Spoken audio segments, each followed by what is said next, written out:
bienvenue dans ce nouveau billet de la bourse en stress. Malheureusement, donc, j'ai pris du retard car ce week-end, une allergie au pollen m'a empêché de pouvoir faire un enregistrement, en tous les cas sonore, même sonore, puisque toutes les minutes, j'arrêtais pas donc d'éternuer. Donc, les documents donc datent du 17 avril, mais l'enregistrement démarre aujourd'hui, le 20. Alors, d'abord, merci. Alors, bienvenue à Brigitte, Hélène, Aurélien, Jean-Pierre, Jérôme, Antoine, Thierry et Dominique pour cette formation que nous avons passée donc tous ensemble donc du 11 au 14 avril.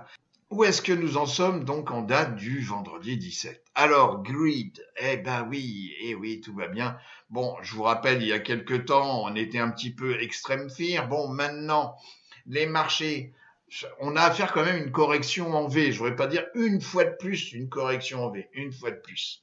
La magie des marchés qui sont un petit peu téléguidés. Alors, le SP500, 7126. Alors, je vous rappelle, on remonte à janvier, où on parlait des 7000 points. Bon, voilà, on l'a dépassé. On est sur un nouveau plus haut historique, donc ATH. Sur le Dow Jones, on a clôturé à 49 447 points. Bon.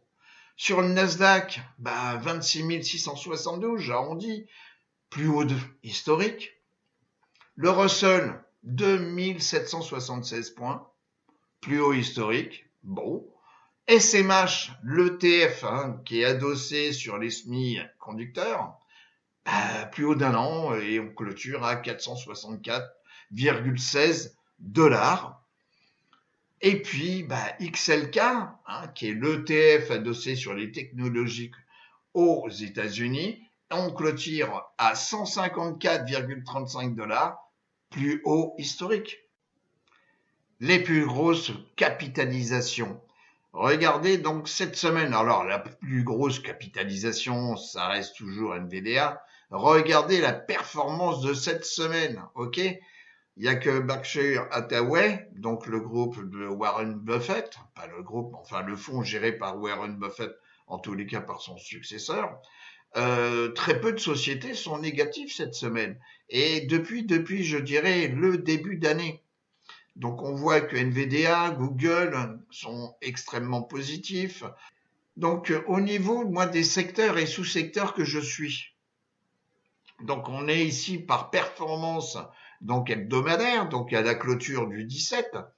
Et donc XLK, vous voyez, belle performance cette semaine. Et belle performance, il n'y a que 3 secteurs. Les matériaux de base, c'est vrai qu'ils avaient bien monté, donc c'est normal qu'ils retracent.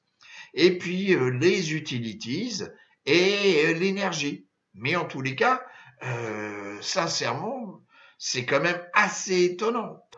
Des sous-secteurs, donc ce que nous appelons les industries, qui ont superformé cette semaine.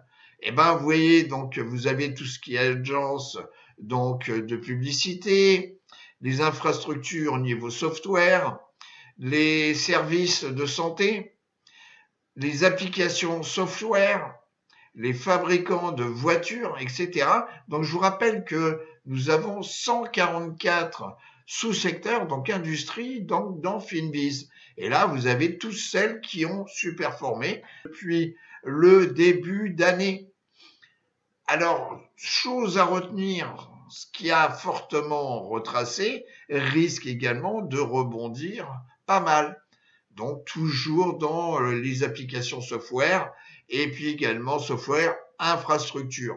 Donc, le VIX, comme à son accoutumé, a une forte capacité à redescendre très vite et puis parfois peut remonter également aussi vite. Il suffit de regarder, il n'y a pas si longtemps, donc il y a quelques semaines, donc c'était pour octobre-novembre. Alors, le SP500, donc plus haut historique, c'est ce que je vous ai dit tout à l'heure. Donc, attention quand même, puisque nous avons testé, vous voyez, nous avons testé la moyenne mobile ici 200, On a un gap ici haussier, et puis ici, on a dépassé les plus hauts historiques. On a une pente relativement importante. Qu'on ait un retracement dans les jours prochains ne m'étonnerait pas. Méfiez-vous si on vient retenter à casser à la baisse la moyenne mobile 200 jours. Concernant donc la visualisation en weekly du SP500 et en logarithmique, on revient tester à la vitesse grand V. Il suffit de voir la dimension de la bougie, donc ici, bougie hebdomadaire. On revient tester à la vitesse grand V le haut du canal haussier long terme, le Russell 2000. Eh ben, même chose, plus haut historique, gap, moyenne mobile 200, à surveiller tout ça. Les marchés sont euphoriques, manipulés, on est bien d'accord, mais faites attention, voilà, il risque d'y avoir un petit retracement. Généralement, les statistiques nous montrent que pour le SP500, le mois d'avril est bénéfique. C'est-à-dire que c'est un mois haussier, on clôture généralement plus haut qu'on avait commencé le mois. Le pétrole, donc à travers le futur, CLA, retracement, vous voyez comme quoi on retrace donc jusqu'ici, jusqu'aux alentours des 80, j'arrondis, 80 $ le baril de pétrole. On risque également d'avoir une extension de Fibonacci et de revenir retester les 112. Alors, il est probable, mais est-ce que ça va se faire? C'est les marchés qui vont se définir et surtout la géopolitique, avec le Golfe d'Ormuz, les Magnificent Seven à travers cet ETF MAGS.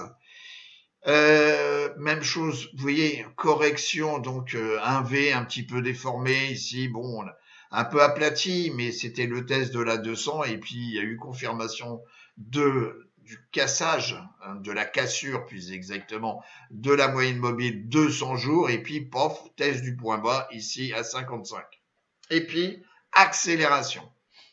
Donc, et ici, on vient tester le haut du canal légèrement baissier. Si on fait duplicate, on devrait obtenir la même chose ici, avec une cassure du point bas du canal baissier. Et on risque de retracer. En tous les cas, si on vient ici, nous risquons de retracer, je pense, aux alentours, vu l'accélération haussière. Ouais, on risque de revenir tester, vous voyez, en direct, entre les 38 et les 50%. Alors, il y a un gap haussier ici. Pire des cas, on vient le combler tout de suite, maintenant. Une chose à suivre, c'est DBA, qui est un ETF qui est basé sur l'agriculture. Forte, vous voyez, par rapport à fin 2025, ici on est en bougie daily et forte accélération. Donc ici, on est en linéaire. Et on est toujours dans un canal baissier après une forte hausse ici. Alors peut-être que simplement on risque peut-être de sortir ici par le nord de ce canal baissier, de ce drapeau. À noter, la moyenne mobile 50 vient de croiser à la hausse la 200 et la 200 change un petit peu de direction. Et puis également KRE, puisque l'économie américaine, la véritable économie est quand même basée sur les banques régionales et KRE est un ETF adossé sur les banques régionales. Et nous avions fait ici le test en mars du bas du canal haussier, forte accélération, on n'a pas dépassé ici les plus hauts, mais je dirais que c'est une industrie, un sous-secteur à suivre vraiment de très près, puisque c'est en reflet direct avec l'économie américaine. Concernant l'or, là je suis en weekly, belle progression que on en a déjà parlé, rejet des prix, donc on a retesté la zone des 4100 points, accélération, et ici nous sommes en test donc de la moyenne mobile ici, 10 semaines. Alors, est-ce que les prix vont être rejetés? Est-ce qu'on va réinvestir sur l'or? Je dirais, soyez attentifs. Ce ne sont pas des recommandations, c'est juste une étude. Donc INTC qui en a bavé. Hein. Je vous rappelle que tout le monde me parlait de AMD et tout, et Intel qui était vraiment l'enfant rejeté, hein, alors que pendant des années Intel c'était vraiment le numéro un en tous les cas des puces informatiques. Et puis là, depuis un temps certain, il y a un intérêt qui revient sur Intel. Alors, on a fait ici un plus haut, forte accélération d'ici depuis la zone des 40-70. Donc là, les probabilités d'un retracement vers la zone des 0,38, 0,50. Donc à noter, donc pour l'instant, moi je ne fais rien. J'attends la confirmation, en tous les cas sur 38% ou 50% du retracement de Fibonacci. Voilà. Mais sinon, si nous regardons sur une tendance plus long terme, vous voyez comme quoi on a quitté, vous voyez, hein, c'était vraiment l'enfant rejeté, hein, Intel, on était dans un canal baissier, et puis on a cassé le haut du canal baissier, et puis peu à peu, vous voyez, il y a des zones de congestion, et puis voilà, on a une accélération. Et puis également une petite société que je regarde de près. Alors, c'est une société qui est basée également dans l'informatique, hein, dans le computer. Et c'est une société qui m'intéresse parce que, bon, déjà, le money flow, on revient un petit peu dessus. On est dessus la moyenne mobile, ici, donc 21 jours exponentiels. En Akanashi, effectivement, la bougie de la semaine dernière est très intéressante, un petit peu grosse à mon avis, un petit peu grosse, mais en tous les cas à suivre. Alors, on a cassé une petite zone des congestions qu'on avait ici, donc en Delhi, aux alentours des 33. Je dirais à suivre, sincèrement. On a juste un petit gap ici entre jeudi et vendredi qu'on risque certainement de venir combler aux alentours des 33 $. Voilà. Donc pour cette semaine, donc malgré en tous les cas mon allergie, hein, et c'est pour ça que je parle pas mal du nez, c'est vrai que ça m'épuise.